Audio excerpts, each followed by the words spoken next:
The twin suns of the alien world of Illyra rose above the marble towers of the capital. Their golden light reflected on the crystal domes that covered the palace of the royal family.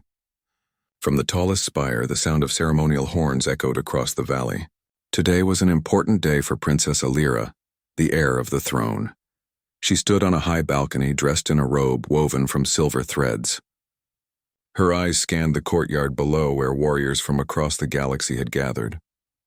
They came in shining armor, bearing weapons that glowed with energy. Some were tall creatures with scales and wings. Others carried bodies of metal, half machine and half flesh. They had come to prove their might and to win the honor of standing by the side of the princess as her chosen champion. For generations, the rulers of Illyra had chosen their protectors from among gladiators. These champions fought in the grand contest, a series of trials that showed strength, skill, and courage. Princess Illyra was expected to follow the same tradition. Her people whispered that she would choose the greatest warrior to defend her throne. Illyra, however, was not fully pleased. She found the endless duels tiresome. Though she respected courage, she often wondered if strength alone was the only quality worth celebrating. Yet she knew the eyes of the court were upon her. To hesitate or question the tradition would be seen as weakness. So she lifted her chin and walked with steady steps into the great hall. The council of nobles awaited her inside. Rows of alien lords sat in golden seats, their eyes sharp with expectation. At the center stood the High Chancellor, a stern figure draped in dark robes. He bowed and raised his voice so that all could hear. "Princess Illyra," he said, "today your champion is to be presented. By ancient law, the records have been searched, and the strongest candidates were summoned from across the stars. From them, the one selected shall stand at your side in the trials. This is the moment your people await." Illyra gave a small nod. She expected to see a tall warrior, perhaps a scarred veteran of the arena. The heavy doors opened and a figure walked into the hall. Yet the sight before her made her lips part in surprise. It was not a gladiator. The figure was a man dressed in simple clothes, plain fabric that looked worn from work. His hands were rough, as though they had known tools and soil rather than swords and shields. His hair was unkempt from travel and his boots carried dust. He was not tall, not broad, and not marked by battle. He looked like someone who belonged in a field, not in the palace of warriors. The nobles gasped in disbelief. Some laughed openly, others muttered in confusion. The High Chancellor frowned and turned through the glowing records on his device. "This cannot be correct," he said. "The system shows him as the chosen candidate, but he is human. A farmer from a small world beyond the trade routes. This is a mistake." The man gave a polite bow. "My name is Tomas," he said in a steady voice. His accent was plain, his tone humble. "I was told to come here and stand before the princess. I will do my best to honor that." Illyra's eyes narrowed. She stepped closer, studying him. She had seen many warriors, many boasting fighters, but never had she seen someone so calm in the middle of such scorn. He did not argue, did not flinch, only waited with quiet patience. One of the nobles burst out, "A farmer? This is an insult to our traditions.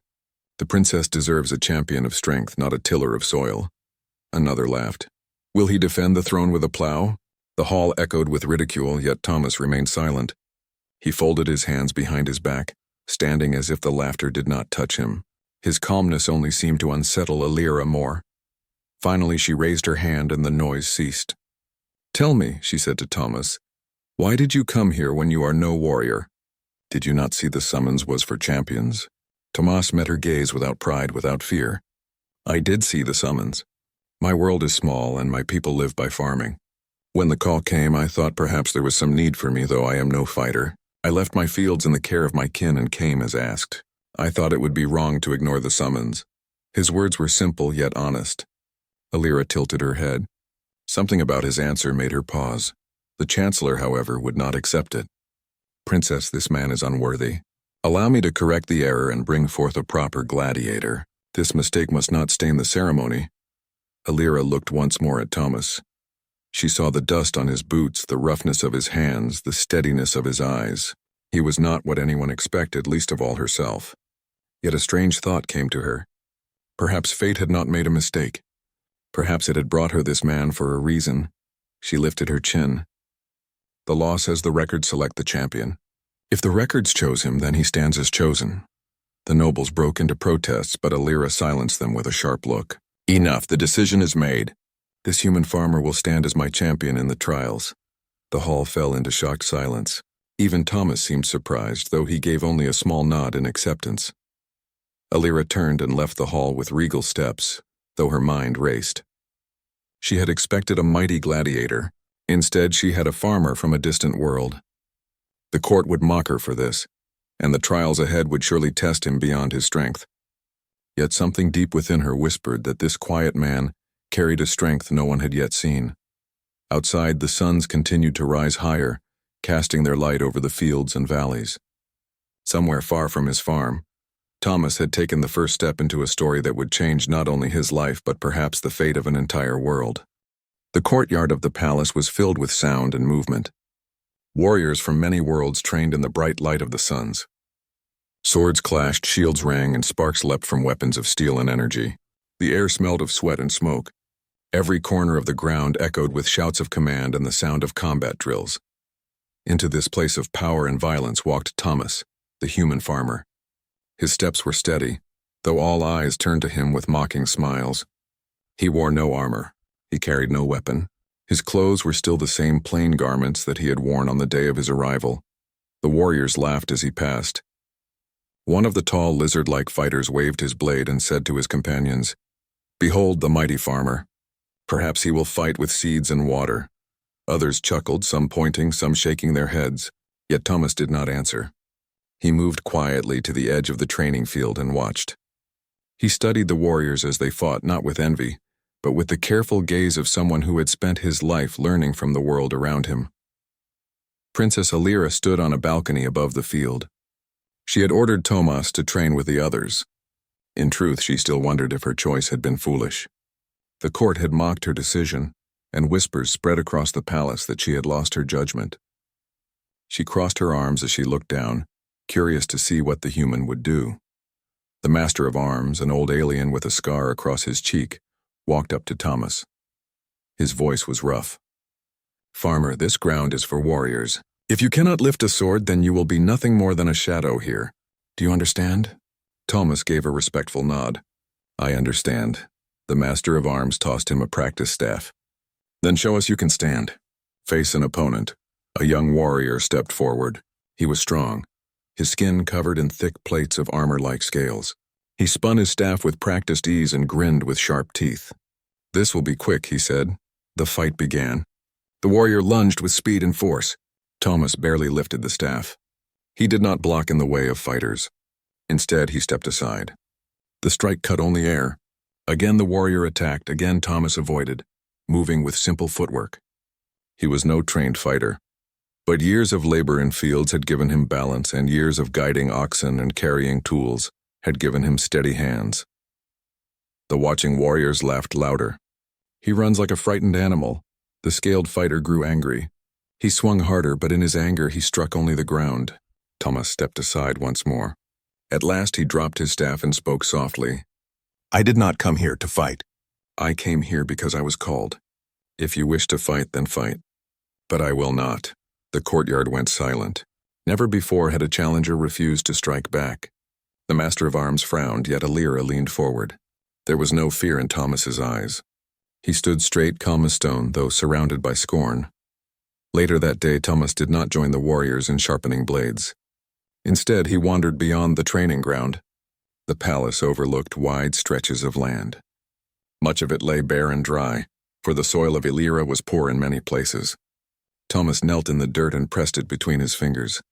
He looked at the color, smelled its scent, and let the grains fall back to the earth. His mind worked as if he were back on his homeworld, studying the land for planting. Some workers of the palace passed by and stopped in curiosity. They watched this strange human touch the soil as if it were treasure. One asked, "What do you seek here?" Thomas smiled gently. "I seek to know the ground. Every land tells a story if you listen. This soil is thirsty. It has been used too much and given too little. But it can live again." The workers laughed at his words, yet one remained thoughtful. For generations they had seen the ground yield little, and they had accepted it as fate. None had spoken of the soil as if it could change. Unseen by Thomas, Alira had followed. She stood at a distance, her robe trailing in the dust. She watched him scoop a handful of earth and test it with care. He did not look like a warrior, yet there was strength in the way he bent close to the ground as if he respected it. That evening, the palace servants carried word of what they had seen. "The human farmer kneels in the dust as if it were sacred," one said. "He speaks of the land as if it can bloom." The warriors laughed again. "Bloom in this dry valley? Let him try to feed us with dirt." But Alira thought differently. Her mind returned to the memory of him standing calmly in the hall, refusing to bow to scorn, refusing to swing his staff in anger. She wondered if there was more to this man than anyone could yet see. The next morning, Thomas rose before the suns. Instead of reporting to the training ground, he walked again to the barren field near the palace walls. He carried only simple tools he had asked from the servants: a spade, a small bucket, and a cloth bag of seeds he had brought from his home. He knelt and began to work. He dug into the ground, loosening the dry soil. He carried water from the fountain in the courtyard and poured it slowly, letting it sink deep instead of wash away. He placed the seeds carefully, covering them with patience. Every movement was steady, unhurried, as if he had all the time in the world. At first no one cared. By midday, curious eyes gathered at the walls. Warriors leaned on their spears, laughing. "The farmer plants his weapons in the soil," they joked. But Alira came as well. She stood near the edge and asked, "Why do you waste your time? You know this ground cannot grow crops. Many have tried. The soil is dead." Thomas looked up at her, wiping sweat from his brow. "Soil is never truly dead. It only sleeps. If you give it care, if you return to it what was taken, it will live again. On my world we face storms, drought, and fire. Yet we learn to bring back the land each time. It only asks for patience." His words were simple, but they touched something in her heart. She had been raised among warriors and nobles where every problem was met with power. She had never thought of patience as strength. Over the next days, Thomas continued his work. While others trained with weapons, he bent over the soil. While others shouted and struck, he poured water and planted seeds. Some mocked him, others ignored him, but a few began to watch more closely. Servants carried him water when the bucket grew heavy. Children from the lower quarters came to see the strange human who planted life in dry earth. And slowly the first signs appeared. Tiny shoots broke through the soil, fragile yet alive. The palace workers gasped, for they had not seen green in this place for years. The warriors stared, some scoffing, some falling silent. Alira herself came again at dusk.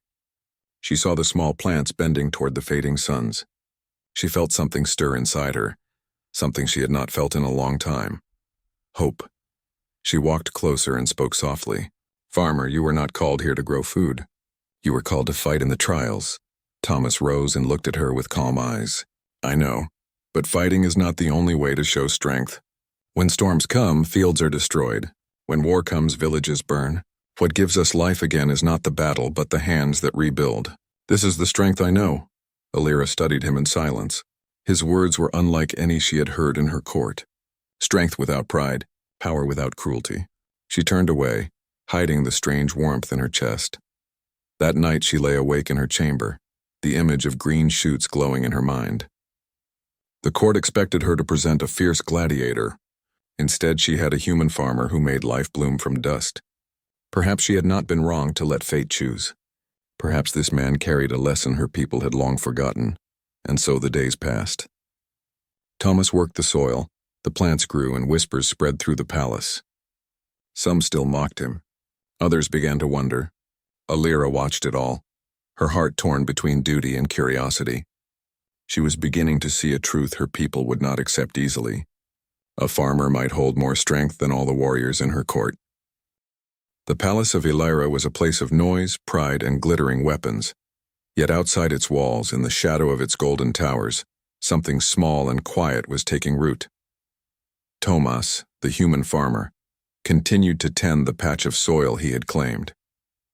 What once had been dust was now dotted with fragile green shoots, tiny plants that reached toward the suns. At first, most had laughed at the sight. They had called it foolish, a waste of time, a game of a man unfit for battle. But as days turned to weeks, the laughter grew less certain. The plants did not die. They grew taller, stronger, their leaves spreading wide. Servants whispered that the human carried secrets of life unknown to their world. Some said he whispered to the soil. Others said his hands carried magic. Princess. Alira watched from the balcony often, though she pretended indifference. She told herself she came only to judge him, only to see if this strange experiment would fail. Yet in truth her heart drew her there. She felt curiosity, and beyond curiosity, a sense of quiet wonder. One evening, when the suns dipped low and painted the sky with orange light, Alira left her guards behind and walked down to the field. Thomas was there, kneeling among the plants. He was pulling away weeds with steady patience, his hands moving with care. He rose when he saw her, bowing politely.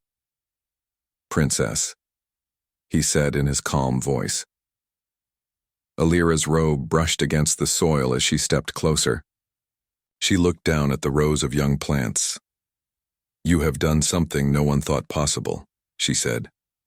"This soil has been dead for years, yet now it lives." "How?" Thomas brushed dirt from his hands. "Soil is not dead. It only needs rest, and it needs balance. If you take without giving, it weakens. But if you return water, air, and small bits of life to it, it wakes. The ground is like people. If it is cared for, it grows strong." Alira tilted her head, studying him. "On this world, we are taught that strength comes from the blade, from victory over enemies. You speak as if strength is something else." Thomas nodded. "On my world, battles came too. But after battles, someone had to plant again, or else the people would starve. A sword can defend for a moment. A field can feed for years. Which one is greater strength?" His words struck her more deeply than she wished to admit. She had been trained since childhood to lead armies, to honor warriors, to place victory above all. Yet this human spoke of strength as patience, care, and rebuilding. She looked at his hands, rough from labor, steady from years of work. They were not the hands of a fighter, yet she could not call them weak. She crouched near one of the plants, touching a leaf. "On my world, no one kneels to the soil. We take from it until nothing remains. Perhaps that is why our land grows more barren each year." Tomas looked at her gently. A ruler must protect her people, but she must also protect the land. Without the land, there are no people to rule. Alira fell silent. She had never heard such words spoken in the palace. They sounded almost like wisdom older than her kingdom itself. That night she returned again. She found him sitting by the field, watching the stars rise. She asked, "Tell me about your world, tell me about Earth." Tomas smiled softly, his eyes far away. "My world is not grand like this palace. It is simple. There are wide fields, rivers that shine in the morning sun, forests that sing with birds. Our homes are small, but our families are close. We live by planting in spring, waiting through summer, harvesting in autumn. The land teaches us patience, for nothing grows in a day." Alira listened closely. His words painted pictures in her mind: green meadows, golden wheat, children running through orchards. It was so different from the endless arenas and battle chants she had grown up with.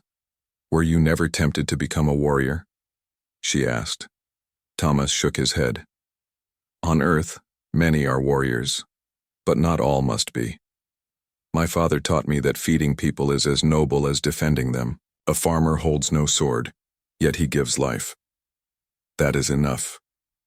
Alira looked at the stars, her heart stirring with strange new thoughts. She realized she envied the peace he described. In the following days, she returned often. Sometimes she asked questions about farming, sometimes about Earth, sometimes about life itself. Thomas answered with simple words, never seeking to impress, yet his answers always carried quiet strength. She asked, "What do you do when storms destroy your crops?" He answered, "We plant again. The soil remembers. Even when everything seems lost, it can recover if you do not give up." She asked, "What if the land refuses to yield?" He answered, "Then we change how we work. We learn from it. The land teaches us if we listen." His lessons were not only about farming. They were about resilience, patience, and humility. Alira began to see them as lessons for rulers as much as for farmers. One afternoon, as they walked through the field, she asked him, "Do you not feel shame that the warriors mock you? They call you weak." Thomas looked at her calmly. "I do not feel shame. I know who I am. Their words cannot change that. A tree does not stop growing because birds mock it." Alira smiled at his answer, though she quickly hid it. She realized she admired this human, though she still could not understand why. Meanwhile, the field grew greener. The plants reached higher and small buds appeared. The servants of the palace whispered with excitement. Some began to help Thomas, bringing water, carrying tools. For the first time in many years, laughter returned to the workers' faces as they saw life returning to the ground. The nobles, however, grew uneasy. They muttered among themselves that the princess spent too much time with the human. They feared his influence, feared that she would forget the tradition of warriors. Yet they could not deny what their own eyes saw. The soil was alive again. One evening, a group of children from the city crept close to the field. They watched Thomas work and asked shyly, "Can we help?" Thomas smiled and gave them small tasks. "You can carry water or pull weeds. Every hand can help the land." The children laughed and joined in. When Alira saw this, her heart warmed. She realized this human had touched not only the soil but also the people. That night she spoke to him again. "Do you not fear the trials? They will soon begin, and they are trials of combat. You have no weapon." Thomas looked at her with steady eyes. "Every trial is a chance to learn. A sword may not be my way, but there are many ways to endure. If I fail, then I fail as myself, not by pretending to be what I am not." Alira turned away, her voice soft. "You speak as if you have no fear." "I do have fear," Thomas said, "but fear is like the night. It passes when the sun rises. You only need patience to wait for the light." Alira was silent. Her heart moved more than she wished to show. Days passed and the plants flowered. The first fruits appeared, glowing with color under the suns. Thomas shared them with the workers and children. Their joy spread across the palace. Even the harsh master of arms tasted the fruit and said nothing, though a shadow of respect flickered in his eyes. Alira stood by Thomas as he offered her a piece. She held it in her hand, feeling its weight, smelling its sweetness. She tasted it and was startled by the burst of life on her tongue. She had eaten the finest foods of the galaxy, yet nothing tasted so pure. "This," Thomas said gently, "is the gift of patience. This is the strength of the earth." Alira looked at him, her heart beating strangely fast. She realized that his lessons were no longer just about farming. They were changing her. The first time she questioned the path of endless battles, the meaning of power, the burden of tradition. The trials of champions were drawing near, but Alira no longer saw Thomas as a mistake. She saw him as something different, something her world had never known. He was not a gladiator, but he carried a strength her people had forgotten. And though she would not admit it aloud, she began to feel a bond growing between them, a bond as quiet and steady as the green field beneath the suns. The great city of the alien empire was not silent that night. The streets were filled with the glow of crystals and the hum of strange machines. The towers rose into the sky like sharp blades, and the air carried the sound of drums as if the empire itself was waiting for something.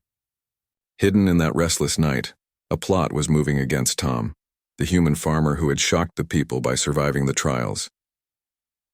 Inside the royal hall, Princess Arya stood near the balcony.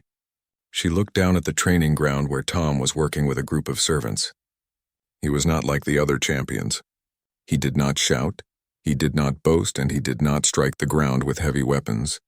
Instead, he taught the servants how to carry water more safely, how to tie ropes so that they did not snap, and how to move as a team.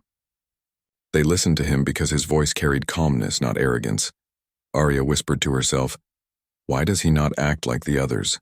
He is not a warrior, but he refuses to be weak." Behind her, the high nobles of the empire were whispering in anger. They said the human insulted their traditions. They said the princess was foolish to keep him. Some even said Tom should be removed by force. Among those nobles was Lord Vaynor, a rival to the princess's house. He had already made his plan. He would send shadows in the night to end the farmer before the final trial. If Tom fell, the princess would lose her honor, and the people would see her as a failure. That night, as the moon of the empire glowed red in the sky, Tom sat in his chamber. He had been given clothes of fine silk, but he still wore the simple shirt he had arrived in. His hands, rough from years of farming, rubbed together as he thought about his strange place in this world. He whispered, "I am not a warrior. I am just a man who worked the soil. Why am I still here? Why did the princess choose me?" There was no answer except the sound of the wind moving through the open window. Tom closed his eyes and remembered the fields of his home. He remembered the long days of planting seeds, the patience needed to wait for the harvest, and the hard work that never ended. He remembered his father saying that strength was not in lifting the heaviest stone, but in never leaving the field until the work was done. Suddenly, the door moved. A shadow slipped inside. Then another. Silent figures armed with curved blades surrounded Tom's bed. Their eyes glowed faintly and their bodies were covered in black armor. They were assassins sent by Lord Vaynor. Tom opened his eyes. He saw them and knew at once that they had come to kill him. He did not panic. Instead, he looked around the room. He had no sword, no shield, only a rope he had been using earlier to mend a servant's basket. His farmer's mind began to work. When the first assassin rushed forward, Tom threw the rope around the leg of the heavy chair in the room and pulled it across the floor. The assassin tripped and fell hard, his blade cutting into the stone instead of Tom. Another came from the left, but Tom grabbed the jug of water from his table and smashed it against the floor, spreading water across the stones. The assassin slipped as his boots hit the wet surface. Tom moved quickly, pulling down the curtain from the wall and throwing it over two attackers. They struggled, blinded and tangled. Tom kicked one of them back and dashed toward the door. More assassins were waiting outside. Tom's breath grew heavy, but he remembered the times when wolves came for his sheep back on Earth. He had learned to use fear against fear. He looked at the assassins and shouted with a strong voice, not the voice of a soldier, but the voice of a man who had faced storms, hunger, and endless work. "Come then, you will not take me so easy." His courage shook the assassins for a moment. They had expected him to cry out for help, not to stand like a man who had nothing left to lose. Tom looked around the hallway. He saw buckets and ropes from the servants who had been cleaning earlier. He grabbed the rope, tied it quickly to the railing, and stretched it low across the corridor. When two assassins charged, they fell forward over the trap, slamming into the wall. Another raised his blade high.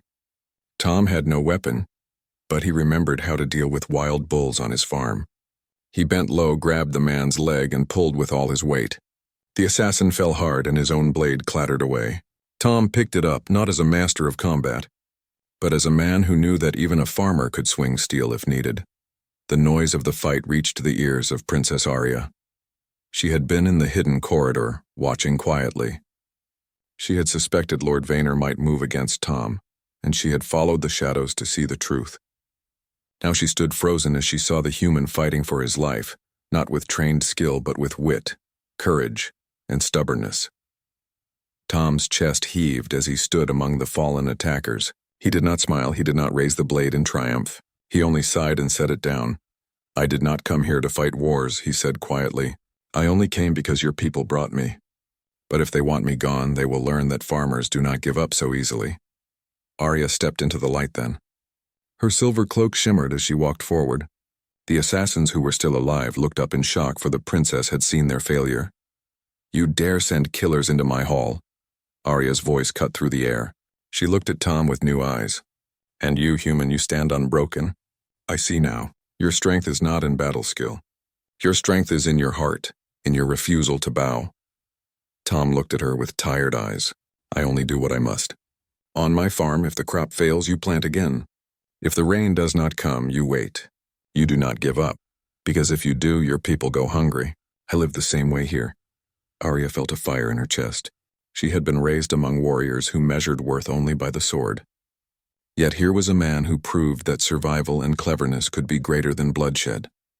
She knew then that the farmer was more dangerous to her enemies than any gladiator, because he could not be broken by fear. By morning, news had spread across the empire. Servants whispered that the human farmer had fought assassins in the night. Guards spoke of traps and clever tricks that defeated skilled killers. The story grew as it traveled until people in the market shouted that the farmer had stood alone against a dozen shadows. Lord Vaynor was furious. His plan had failed, and now the people admired the human more than before. He tried to accuse Tom of dishonor, but the princess silenced him. She declared before the court that Tom had defended himself with courage and wisdom, and that those who attacked him had broken the laws of honor. The nobles could not deny the truth.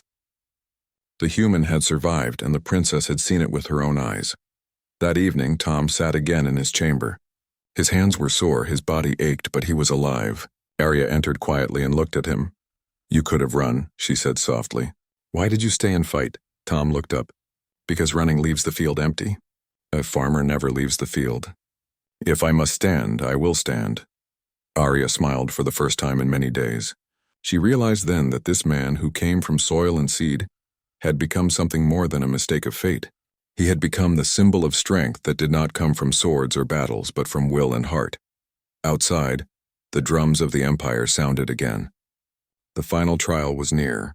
The people no longer laughed at the human farmer. They whispered his name with respect. And even the gladiators who once mocked him now looked at him with quiet wonder. The turning point had come. The farmer who never quit was ready to face the beast of the Empire. The sun of the alien empire rose like fire over the great arena. Its golden light spread across the high walls, painting the stones in red and gold. Tens of thousands of voices filled the air, for today was the day of the final trial. It was the moment when the champion of the princess would prove their worth before the throne of the empire. In the waiting chamber, Tom sat alone. His hands rested on his knees and his head was bowed as if he were back in his field, waiting for the right moment to plant seeds. He wore no shining armor, only the plain clothes given to him. The other gladiators had heavy blades, shields, and armor made from the bones of great beasts. But Tom had nothing but his mind, his patience, and his will. He remembered the night before when Princess Arya had come to him. She had stood quietly at his door, her silver cloak flowing around her like the light of the moon. She had looked at him with both fear and hope. "They will release the great beast," she had whispered. "No one has survived it before. If you fall, the nobles will say I was foolish. If you stand, they will have no voice left against you. Are you afraid?" Tom had looked into her eyes and answered simply, "Of course I am afraid. But fear does not stop the work. When the storm comes, you do not abandon the field. You endure it. I will endure this too." Now, as the horns of the arena echoed through the air, Tom stood. The doors before him opened and light poured into the chamber. He stepped forward and the roar of the crowd struck him like a wave. The arena was vast. Its floor was covered in sand, stained from countless battles. Around him the crowd shouted, some cheering, others mocking. Many had come expecting to see the human farmer crushed, but others whispered stories of how he had survived assassins and trials. At the far end of the arena, the emperor himself sat on a golden throne. His eyes were sharp and cold. Beside him stood Princess Arya, her gaze fixed on Tom. She did not look away. She wanted him to see that she believed in him. The announcer raised his staff and shouted for silence. "People of the Empire, today we witness the final trial of the chosen champion of Princess Arya. By tradition, a true champion must face the beast of the pit. If he survives, he is honored. If he falls, his name is forgotten." The crowd roared again. Then the ground shook. Heavy doors opened and a sound like thunder filled the arena. Out of the darkness came the beast. It was larger than any animal Tom had ever seen. Its body was covered in thick scales, its claws sharp as blades, and its eyes glowed with hunger. It moved with heavy steps that shook the earth, and its roar made the stones tremble. The crowd gasped in fear and excitement. Many thought Tom would run, but he did not move. He stood as steady as a tree in the wind, his eyes fixed on the beast. He studied it the way he once studied the animals of his farm, noticing how it stepped, how it turned its head, how its tail swept behind it. The beast charged. Sand flew into the air as it thundered forward. Tom did not raise a sword, for he had none. Instead, he ran to the side, quick and light, letting the beast crash into the wall of the arena. The crowd gasped. The farmer had moved with timing, not strength. Again the beast turned, roaring. It came at him with claws wide. Tom grabbed a broken spear left from a past battle, not to fight head-on, but to use as a tool. He jabbed it into the sand at an angle and leapt aside. The beast's foot slammed into it, twisting, and it stumbled for a moment. The crowd cried out in shock. Tom's mind worked quickly. He thought not like a soldier, but like a farmer. He remembered how he guided oxen into pens, how he led stubborn animals with patience until they went where he wanted. He could not kill the beast with strength, but he could guide it into its own trap. He began to move across the arena, dragging ropes and broken weapons, setting them in the sand as he ran. The beast followed, roaring louder, growing angrier. Each time it lunged, Tom dodged, making it waste its strength. Sweat ran down his face, his chest ached, but he kept going. From the royal seat, Arya watched with her heart racing. She saw what no one else saw. The farmer was not fighting the beast. He was farming the arena itself, planting traps like seeds, waiting for the right moment to harvest victory. At last, the beast charged once more, its fury blinding it. Tom had set the ropes across a pit in the arena floor, a place where the sand was thin and weak. As the beast lunged, Tom pulled the ropes tight and shouted, his voice strong and clear. The beast crashed forward, its weight breaking the ground. With a great roar, it fell into the pit, thrashing and clawing, but unable to climb out. The arena fell silent. Then the crowd erupted in thunderous cheers. The human farmer had done what no gladiator had ever done. He had defeated the beast without striking it down, using only patience, wit, and courage. Tom stood, breathing hard, his body shaking with exhaustion. He did not raise his arms in pride. He only looked at the crowd, then at the princess, and gave a small nod. Princess Arya rose from her seat. She raised her hand, and the arena fell silent again. Her voice rang out clear, "Behold, this is the strength I chose. Not the blade of a warrior, not the roar of a beast, but the heart of a man who does not yield. This human farmer has shown us all that true power is not only in the sword, but in the spirit that refuses to break." The people cheered louder than before. They shouted Tom's name, calling him the farmer who stood against the beast. The nobles who had mocked him were silent, for they could not deny the will of the crowd. Even the emperor, cold and stern, leaned back in his throne and said nothing, for he too had seen what the people had seen. Tom walked slowly back to the gate of the arena. His legs were weak, but his spirit was strong. As he entered the chamber again, Princess Arya came to him. She looked at him with pride and gratitude. "You have changed everything," she said softly. "You have shown them that honor is not found only in battle. You have shown them that even a farmer can rise above fear." Tom smiled faintly. "I only did what I know. On the farm, if you give up, the harvest dies. Here, if I gave up, I would be lost. I cannot live that way." Arya placed her hand on his arm. "From this day, you are not only my champion. You are a symbol to all. The farmer who defeated the beast. The human who stood when no one believed." And so the story spread through the empire. From city to city, from servant to noble, the tale of the human farmer grew. People spoke not of his strength with a blade, but of his cleverness, his patience, and his unbroken will. The young told the story as inspiration, and the old nodded with respect. Tom never called himself a hero. He remained as he always was, a man who worked with what he had and never surrendered to despair. But in the eyes of the empire, he had become something greater. He had become the proof that humanity's strength was not in power or weapons, but in heart, in wit, and in the simple refusal to quit. The princess kept her word. She stood beside him in every hall, defying those who opposed him. And though many trials lay ahead, Tom knew he would face them as he always had, step by step, with patience and courage, just as he had once faced storms over his fields. The crowd's roar that day did not fade quickly.